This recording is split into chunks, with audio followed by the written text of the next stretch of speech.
रक्षा मंत्रालय की मांगों का समर्थन करने के लिए खड़ा हुआ हूं।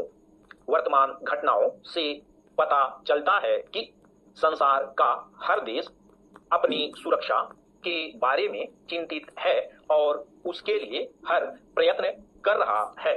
इस दृष्टि से अन्य देशों की तरह हमारे देश में भी रक्षा मंत्रालय का महत्व है।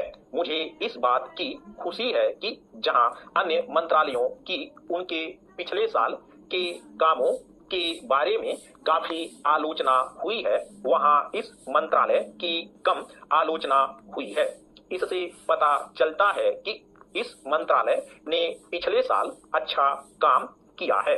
मोटे तौर पर किसी भी देश की सुरक्षा नीति का लक्ष्य यह होता है कि दूसरे देशों, खास तौर से पड़ोसी देशों के साथ मित्रता के संबंध स्थापित हों और हम एक दूसरे के मामलों में हस्तक्षेप न करें, लेकिन उसके साथ यह भी जरूरी होता है कि हम अपने देश की सीमाओं और अखंडता की रक्षा करें।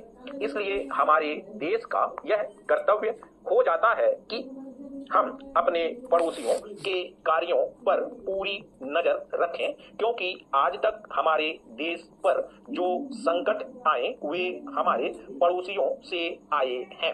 1965 में पाकिस्तान के साथ जो लड़ाई हुई और उसके बाद ताशकंद में जो समझौता हुआ वह सिर्फ कागज पर ही रहा।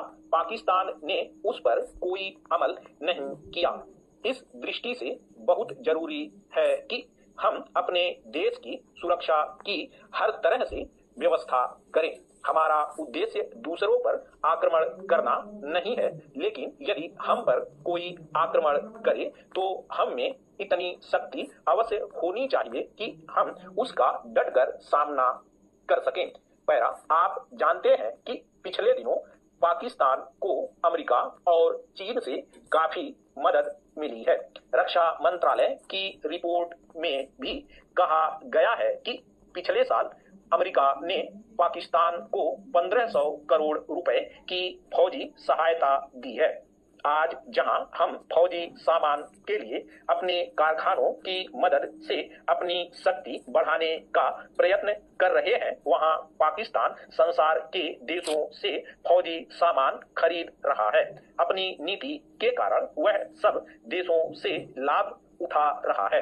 मेरा सुझाव है कि हमको भी अपनी शक्ति बढ़ाने के लिए संसार के अन्य देशों से अधिक फौजी सामान खरीदना चाहिए। आज तिब्बत की सीमा पर चीन की 1.5 लाख फौज खड़ी है।